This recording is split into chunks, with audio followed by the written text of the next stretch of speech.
नमस्कार प्रिय दर्शकों, एक बार फिर आपका स्वागत है। अगर आप हमारे चैनल पर पहली बार आए हैं तो चैनल को सब्सक्राइब जरूर करें। प्रिय दर्शकों, इस दुनिया में भाई भाई का दुश्मन क्यों बन जाता है? वह धोखा देकर अपने ही भाई की संपत्ति क्यों हड़प लेता है? आइए इस कहानी के माध्यम से इस गूढ़ प्रश्न का उत्तर खोजते हैं। एक तालाब के किनारे एक विशाल वृक्ष पर कौवा और उसकी सहचरी कवि रहते थे। एक दिन कवि उड़ते उड़ते जंगल से लौटी और व्याकुल स्वर में बोली, हे स्वामी, मैंने एक अजीब दृश्य देखा। भाई भाई के खिलाफ षड्यंत्र रच रहा है, उसकी संपत्ति हड़पने का प्रयास कर रहा है, यहाँ तक कि उसके परिवार को भी कष्ट दे रहा है। यह देखकर मेरा हृदय विचलित हो गया। कृपया मेरे 2 प्रश्नों का उत्तर दें ताकि मेरा मन शांति पा सके। कौवा बोला, हे प्रिय निसंदेह, तुम अपने दोनों प्रश्न पूछो, मैं तुम्हारे मन की शंका का समाधान करने का प्रयास करूंगा। कवि ने कहा, मेरा पहला प्रश्न है, भाई भाई का दुश्मन क्यों बन जाता है? और दूसरा, जो व्यक्ति अपने भाई का हिस्सा हड़पता है उसे क्या दंड मिलता है? कौवा गंभीर स्वर में बोला, प्रिय कवि, तुम्हारे दोनों प्रश्न अति महत्वपूर्ण हैं। यदि कोई इन प्रश्नों के उत्तर को हृदय से अपनाए तो वह कभी अपने भाई के विरुद्ध अन्याय नहीं करेगा, उसकी संपत्ति पर अधिकार नहीं जमाएगा और उसके परिवार को कष्ट नहीं देगा। किंतु उत्तर देने से पूर्व मैं तुम्हें एक कहानी सुनाता हूँ।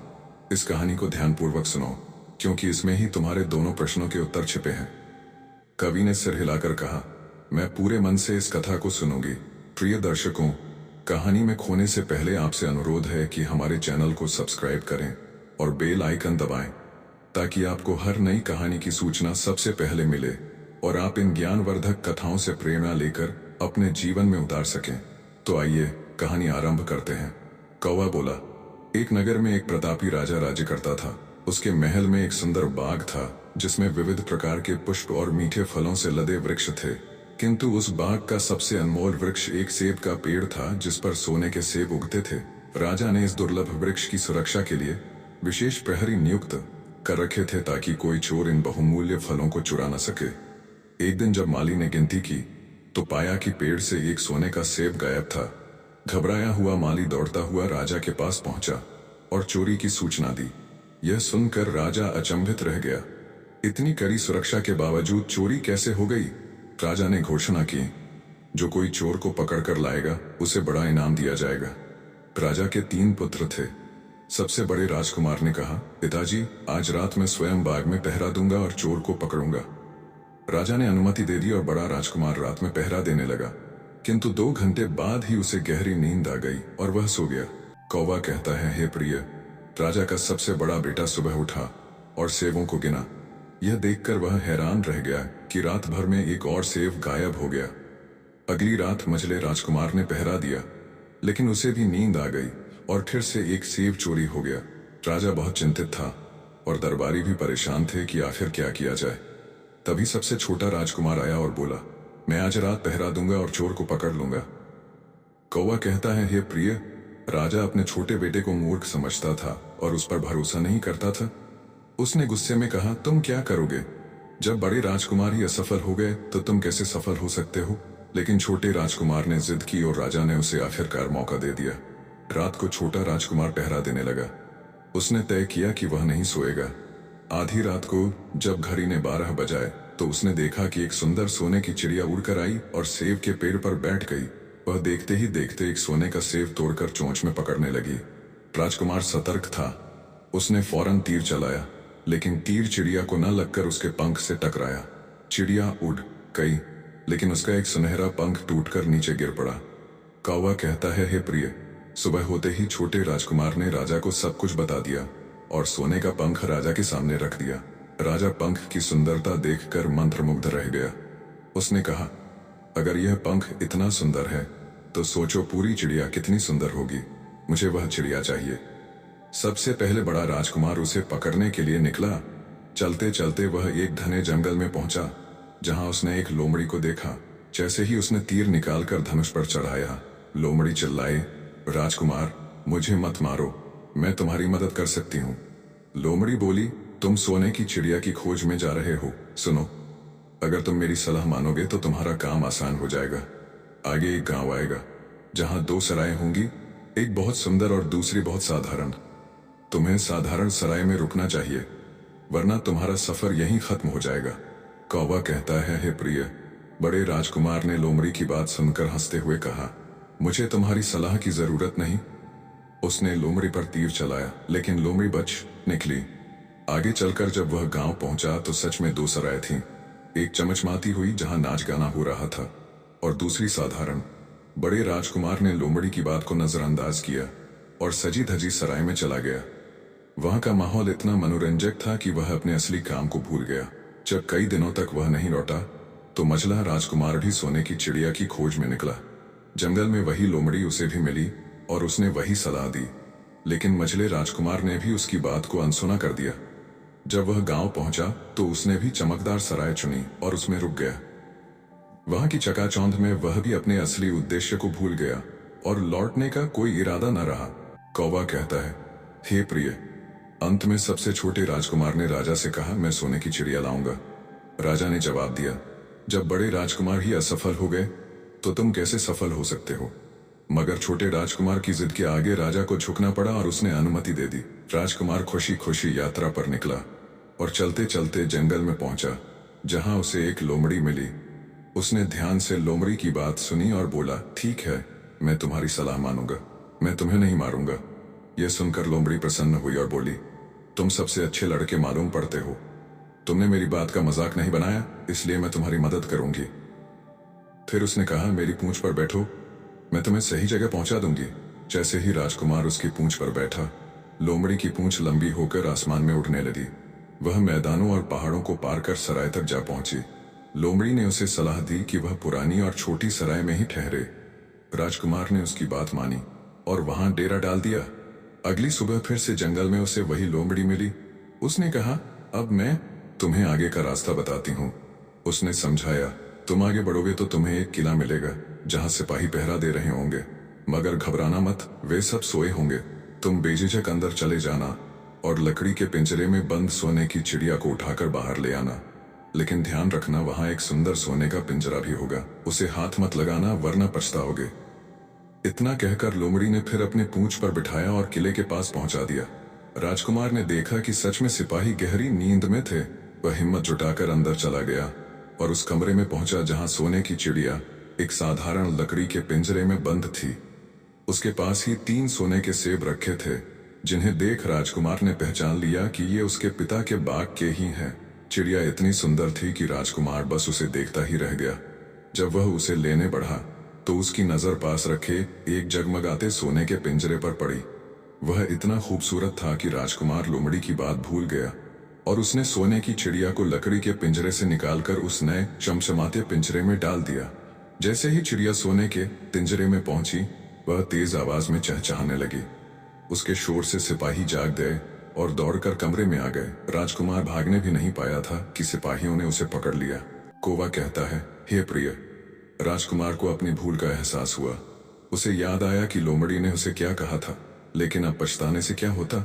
सिपाहियों ने उसे पकड़कर राजा के दरबार में पेश किया। राजा ने पूछा, तुम मेरे महल में चोरी करने क्यों आए थे। राजकुमार ने पूरी सच्चाई बता दी। राजा उसकी बात सुनकर गुस्से में बोला, तुमने चोरी की कोशिश की है, तुम्हें फांसी की सजा मिलेगी, लेकिन एक मौका है। अगर तुम मेरे लिए सोने का घोड़ा ला कर दो तो न केवल तुम्हारी जान बख्श दूंगा, बल्कि सोने की चिड़िया भी इनाम में दूंगा। अपनी जान बचाने के लिए राजकुमार को यह शर्त माननी पड़ी। वह घोड़े की खोज में निकल पड़ा। किले के बाहर उसे लोमड़ी मिली, जो उसका इंतजार कर रही थी। उसने सारी बात बताई तो लोमड़ी निराश होकर बोली, अब मैं तुम्हारी कोई मदद नहीं करूंगी। तुमने मेरी बात नहीं मानी, इसलिए मुसीबत में फंस गए। अगर तुम मेरी सलाह मानते तो सोने की चिड़िया तुम्हारे हाथ में होती। कौवा कहता है, हे प्रिय। राजकुमार ने गिड़गिड़ा कर कहा, मुझे माफ कर दो लोमड़ी, मुझसे गलती हो गई। अगर तुम मेरी मदद नहीं करोगी तो मैं मर जाऊंगा। राजा ने मुझे सोने का घोड़ा लाने को कहा है। लोमड़ी ने कुछ सोचकर कहा, ठीक है, मैं तुम्हारी मदद करूंगी, मेरी पूंछ पर बैठ जाओ। फिर लोमड़ी उसे एक और किले के पास ले गई और समझाया, इस किले की घुड़साल में सोने का घोड़ा बंधा होगा। महल के सारे नौकर सो रहे होंगे। तुम चुपचाप अंदर जाना और घोड़े को खोल लेना, लेकिन ध्यान रखना वहां 2 जीन रखी होंगी, एक पुरानी चमड़े की और दूसरी सोने की। तुम सोने की जीन को छूना भी मत, बस पुरानी जीन कसकर घोड़े को बाहर ले आना। राजकुमार ने वादा किया कि वह वैसा ही करेगा। फिर लोमड़ी ने उसे किले के पास छोड़ दिया और चली गई। राजकुमार धीरे से महल में घुसा और घुड़साल में पहुंचा। वहां सच में सोने का घोड़ा खड़ा था, जैसा उसने सपने में भी नहीं देखा था। राजकुमार ने घोड़े को खोल लिया और बाहर निकलने लगा, लेकिन तभी उसकी नजर चमचमाती सोने की जीन पर पड़ी। उसमें हीरे मोती जड़े थे, जबकि पास ही एक पुरानी जीन पड़ी थी। राजकुमार सोचने लगा, इतने सुंदर घोड़े पर यह पुरानी जीन ठीक नहीं लगेगी। यही सोचकर उसने सोने की जीन उठाई और घोड़े पर कसने लगा। जैसे ही उसने जीन कसी, घोड़ा जोर से हिनहिनाने लगा। किले के पहरेदार जाग गए और उन्होंने राजकुमार को पकड़ लिया। कौवा कहता है, हे प्रिय। राजा के सामने पेश होने पर राजकुमार ने अपनी सफाई दी, लेकिन राजा ने कहा, तुमने मेरे घोड़े को चुराने की कोशिश की है, इसलिए तुम्हें फांसी की सजा मिलेगी। लेकिन अगर तुम मेरे लिए एक काम कर दो तो मैं तुम्हें माफ कर सकता हूं। राजकुमार ने कहा, महाराज बताइए, मैं हर काम करने को तैयार हूं। राजा ने कहा, यहां से कुछ ही दूर एक महल है जहां एक सुंदर राजकुमारी रहती है। अगर तुम उसे मेरे पास ले आओ तो मैं तुम्हें इनाम में सोने का घोड़ा दे दूंगा। कौवा कहता है, हे प्रिय। बेचारा राजकुमार फिर एक नई मुसीबत में फंस गया। उसे मजबूर होकर राजा की शर्त माननी पड़ी और वह सोने के महल की खोज में निकल पड़ा। कुछ दूर चलने पर उसे वही लोमड़ी फिर मिल गई। पता नहीं उस लोमड़ी को सारी बातें कैसे मालूम हो जाती थीं। वह कहने लगी, देखा, तुमने फिर मेरी बात नहीं मानी। अगर मेरी बात मान लेते तो इस नई मुसीबत में नहीं फंसते। खैर, मुझे तुम पर दया आ रही है, इसलिए मैं तुम्हारी मदद करूंगी। चलो, तुम्हें सोने के महल तक पहुंचा देती हूं। इसके बाद लोमड़ी ने फिर से राजकुमार को अपनी पूंछ पर बिठाया और हवा में उड़ते हुए सोने के महल के पास जा पहुंची। वहां उसने राजकुमार से कहा, महल के बाहर छिपकर बैठ जाना। जब शाम को राजकुमारी तालाब में नहाने आए तब आगे बढ़कर उसका हाथ पकड़ लेना। डरना मत, जैसे ही तुम उसे छूओगे वह तुम्हारे साथ चलने के लिए तैयार हो जाएगी। लेकिन याद रखना, उसे सीधा अपने साथ ले आना। अगर वह कहे कि वह अपने माता पिता से मिलकर आती है तो उसकी बातों में मत आना। अगर तुमने गलती की तो फिर से मुसीबत में फंस जाओगे। राजकुमार पेड़ की आड़ में छिपकर बैठ गया। जब शाम को राजकुमारी नहाने के लिए बाहर आई तो राजकुमार ने हिम्मत करके आगे बढ़कर उसका हाथ पकड़ लिया। राजकुमारी तुरंत उसके साथ चलने के लिए तैयार हो गई। उसने कहा, राजकुमार, तुम जहां चाहोगे मैं तुम्हारे साथ चलूंगी, लेकिन मुझे बस एक बार अपने माता पिता से मिल लेने दो। राजकुमार को लोमड़ी की बात याद आई और उसने कहा, नहीं, तुम मेरे साथ चलोगी। लेकिन राजकुमारी रोने लगी। वह इतनी सुंदर थी कि राजकुमार उसका रोना नहीं देख सका। उसका मन पिघल गया और वह बोला, ठीक है, जाओ, लेकिन जल्दी वापस आ जाना। जैसे ही राजकुमारी किले में कदम रखी, पहरेदार सतर्क हो गए और उन्होंने राजकुमार को पकड़ लिया। अब वह बहुत पछताया, लेकिन कुछ नहीं कर सकता था। सिपाहियों ने उसे राजा के सामने पेश किया। राजा ने नाराज होकर आदेश दिया, इस राजकुमार को फौरन फांसी पर चढ़ा दिया जाए। राजकुमार गिड़गिड़ाने लगा। राजा ने कुछ देर सोचा और कहा, मैं अपना आदेश वापस नहीं ले सकता, लेकिन अगर तुम मेरा एक काम कर दो तो तुम्हारी जान बच सकती है। राजकुमार ने कहा, ठीक है, आप जो कहेंगे मैं करूंगा। राजा ने कहा, किले के सामने एक बड़ा पहाड़ है, यह हमारे किले की सुंदरता को नष्ट करता है। अगर तुम 8 दिन में इस पहाड़ को पूरी तरह खोदकर साफ कर दो तो मैं तुम्हें क्षमा कर दूंगा और राजकुमारी से तुम्हारा विवाह कर दूंगा। राजकुमार किले के बाहर आया और पहाड़ को देखने लगा। उसके हाथ में एक छोटी सी कुदाली थी। उसे समझ नहीं आ रहा था कि इतना बड़ा पहाड़ 8 दिनों में कैसे खोदेगा। फिर भी अपनी जान बचाने के लिए उसने पहाड़ खोदना शुरू किया। धीरे धीरे 7 दिन बीत गए। लगातार मेहनत के बावजूद वह पहाड़ का सिर्फ एक छोटा सा कोना ही खोद सका था। कौवा कहता है, हे प्रिय। अंत में राजकुमार दुखी होकर बैठ गया।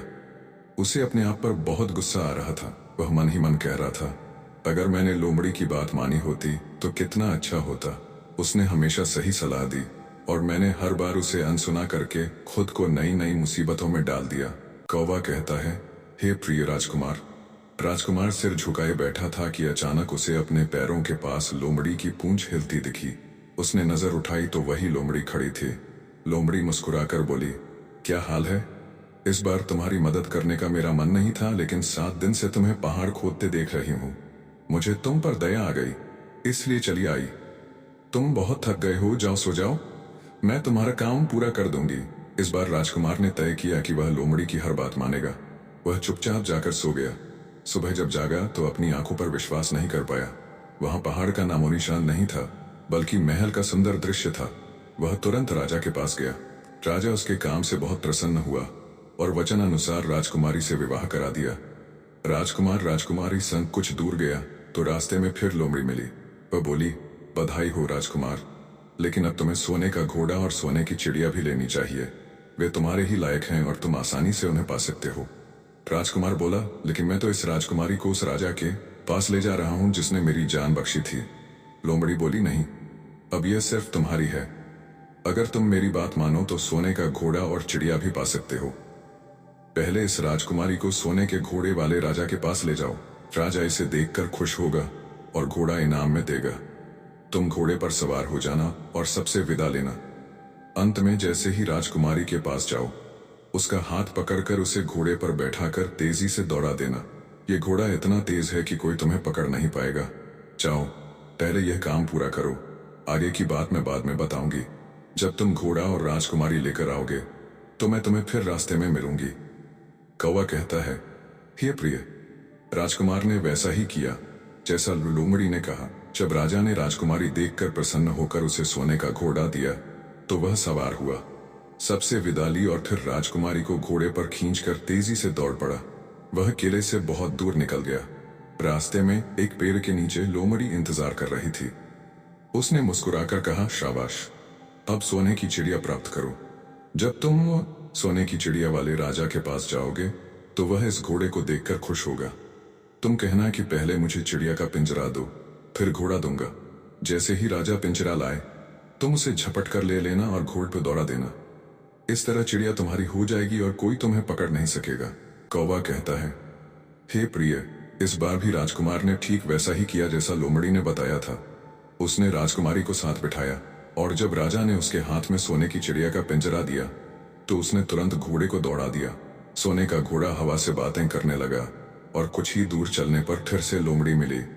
राजकुमार ने कहा, तुमने मेरी बहुत मदद की। तुम्हारी वजह से मुझे सोने की चिड़िया, सोने का घोड़ा और सुंदर राजकुमारी मिली। बताओ तुम्हें क्या इनाम दूं? लोमड़ी बोली, अगर तुम मुझसे प्रसन्न हो तो मुझ पर एक तीर चलाकर मुझे मार दो। यही मेरे लिए सबसे बड़ा इनाम होगा। राजकुमार चौंक गया। यह मैं कैसे कर सकता हूं? तुमने मेरी इतनी सहायता की है और मैं तुम्हें मार दूं, यह असंभव है। लोमड़ी उदास हो गई और बोली, अगर तुम यह नहीं कर सकते तो ठीक है, लेकिन जाते जाते मेरी दो बातें याद रखना। कभी भी किसी कुएं की दीवार पर मत बैठना और कभी भी ऐसे लोगों पर धन मत खर्च करना जिन्हें फांसी की सजा मिली हो। राजकुमार ने हंसकर कहा, तुम अजीब हो। मैं क्यों कुएं की दीवार पर बैठूंगा और ऐसे लोगों पर धन क्यों खर्च करूंगा? लोमड़ी मुस्कुराए, कुछ नहीं बोली और अलविदा कहकर चली गई। कौवा कहता है, हे प्रिय। लोमड़ी के जाने के बाद राजकुमार अपनी यात्रा पर आगे बढ़ा। राजकुमारी उसके साथ थी और सोने की चिड़िया का पिंजरा भी उसके हाथ में था। थोड़ी ही देर में वह एक छोटे गांव में पहुंचा जहां सराय थी। गांव के लोग सोने के घोड़े पर सुंदर राजकुमारी को देखकर हैरान थे। इतने में राजकुमार ने देखा कि बगीचे में भीड़ लगी है और शोर हो रहा है। पूछने पर पता चला कि दो आदमियों को फांसी दी जाने वाली है। जब राजकुमार वहां पहुंचा तो देखा कि वे कोई और नहीं बल्कि उसके सगे बड़े भाई थे। वे ऐशो आराम में डूब गए थे। बुरे कर्म किए, जुआ खेला और कर्ज में डूब गए। गुस्साए गांव वाले उन्हें फांसी देने वाले थे। कौवा कहता है, हे प्रिय भाई, आखिर भाई होता है। राजकुमार यह नहीं देख सकता था। उसने विनती की, इनकी जगह मुझसे धन ले लो और इन्हें छोड़ दो। लोगों ने बहुत सोच विचार के बाद पैसे लेकर उन्हें छोड़ दिया। राजकुमार अपने भाइयों को साथ लेकर महल की ओर बढ़ा। रास्ते में एक कुआं आया। राजकुमार ने कहा, चलो कुछ देर आराम करते हैं और ठंडा पानी पीकर आगे बढ़ेंगे। राजकुमारी मान गई, लेकिन राजकुमार भूल चुका था कि लोमड़ी ने क्या कहा था। कुएं की दीवार पर मत बैठना और ऐसे लोगों की मदद मत करना जिन्हें फांसी मिलनी थी। जैसे ही छोटा राजकुमार राजकुमारी के साथ कुएं के किनारे बैठा, उसके दोनों बड़े भाई वहां आ पहुंचे। उन्हें जलन होने लगी।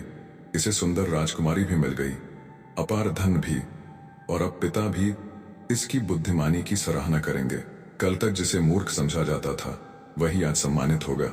लालच और ईर्ष्या में डूबे दोनों भाइयों ने आपस में षड्यंत्र रचा। जैसे ही उन्हें अवसर मिला, उन्होंने छोटे भाई को कुएं में धकेल दिया। फिर सोने का घोड़ा लिया, राजकुमारी को उस पर बिठाया और सोने की चिड़िया का पिंजरा लेकर अपने राज्य की ओर चल दिए। राजमहल लौटकर उन्होंने राजा से कहा, हमने सोने की चिड़िया पकड़ ली है जिसने आपके बाग के स्वर्ण सेब चुराए थे। साथ में यह सोने का घोड़ा और राजकुमारी भी लाई गई है। राजा प्रसन्न हुआ। पूरे राज्य में हर्ष की लहर दौड़ गई। परंतु राजकुमारी दुखी थी। उसने भोजन त्याग दिया, सोने के घोड़े ने भी दाना नहीं खाया और सोने की चिड़िया भी उदास रही। राजा ने बहुत प्रयास किया पर कोई प्रसन्न नहीं हुआ। उधर कुएं में गिरा छोटा राजकुमार बच गया था, क्योंकि कुएं में पानी बहुत कम था।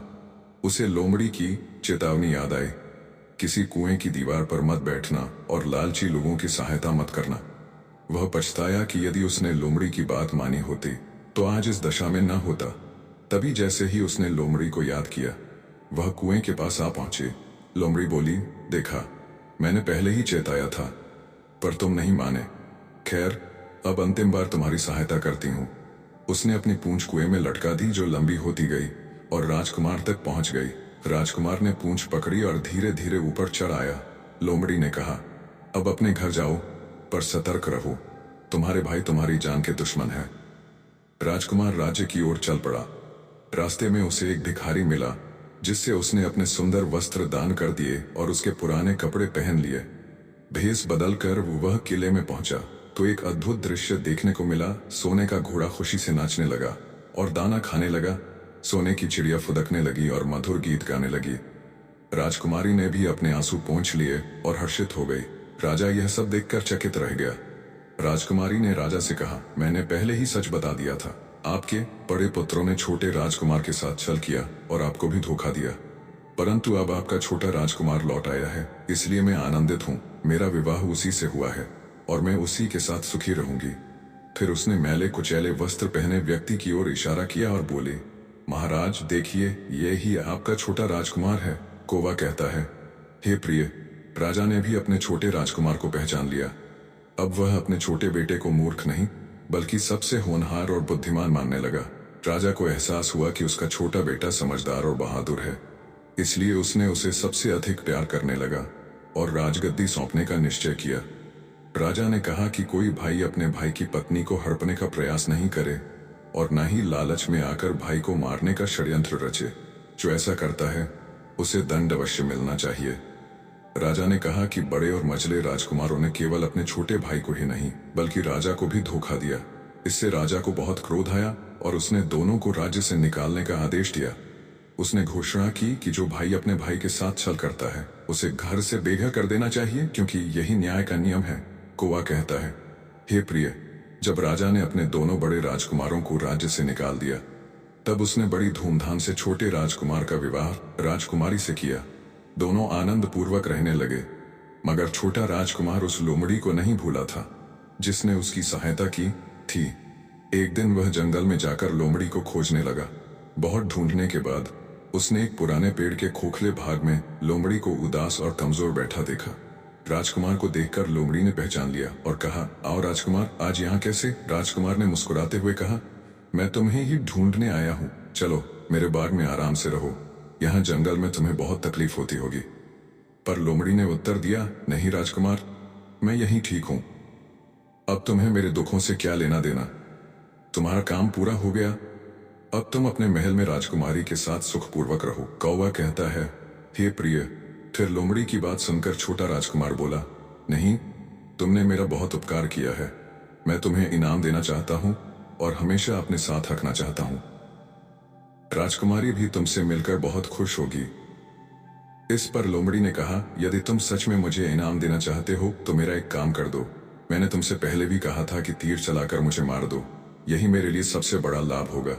असल में मैं कोई साधारण लोमड़ी नहीं हूँ, बल्कि एक जादू के प्रभाव में हूँ। मैं इस देश का राजकुमार हूँ और राजकुमारी जिससे तुम्हारा विवाह हुआ है मेरी छोटी बहन है। यदि तुम मुझे तीर मारोगे तो मैं इस जादू से मुक्त हो जाऊंगा और अपने असली रूप में लौट आऊंगा। यह सुनकर छोटा राजकुमार हैरान रह गया। फिर उसने अपने धनुष पर तीर चढ़ाया और लोमड़ी पर चला दिया। तीर लगते ही लोमड़ी मर गई और उसके स्थान पर एक सुंदर राजकुमार प्रकट हुआ। दोनों राजकुमार एक दूसरे से गले मिले और खुशी खुशी महल लौट आए। राजकुमारी अपने भाई को देखकर बहुत प्रसन्न हुई। फिर कौवा कहने लगा, हे प्रिय, तुम्हारा पहला प्रश्न था कि भाई भाई का दुश्मन क्यों हो जाता है, तो समझ लो, जब कोई व्यक्ति धन के लोभ में पड़ता है तो वह भाई जैसे पवित्र रिश्ते को भी भूल जाता है। लालच में आकर वह अपने ही भाई के विरुद्ध षड्यंत्र करता है। परंतु अंत में उसका विनाश निश्चित होता है। तुम्हारा दूसरा प्रश्न था कि भाई का हिस्सा हड़पने वाले व्यक्ति को क्या सजा मिलती है। तो जान लो, जो व्यक्ति अपने भाई का धन, पत्नी या संपत्ति हड़प लेता है उसे अंततः दर दर भटकना पड़ता है। जैसे राजकुमार के कपटी भाइयों को राजा ने राज्य से निकाल दिया और वे बेघर हो गए। इसलिए भाई भाई के रिश्ते को स्वार्थ से कलंकित नहीं करना चाहिए। जिस घर में प्रेम और भाईचारा होता है वह घर स्वर्ग के समान होता है। फिर कवि कहने लगी, हे स्वामी, आज की कहानी सुनकर मेरा मन प्रसन्न हो गया। वास्तव में एक भाई को हमेशा अपने भाई की सहायता करनी चाहिए, ना कि उसे धोखा देना चाहिए। प्रिय दर्शकों, हमारी आज की कहानी यहीं समाप्त होती है। यदि आपको यह कहानी पसंद आई हो तो हमारे चैनल को सब्सक्राइब करें और आपको यह कहानी कैसी लगी हमें कमेंट बॉक्स में लिखकर जरूर बताएं। धन्यवाद। जय श्री कृष्ण।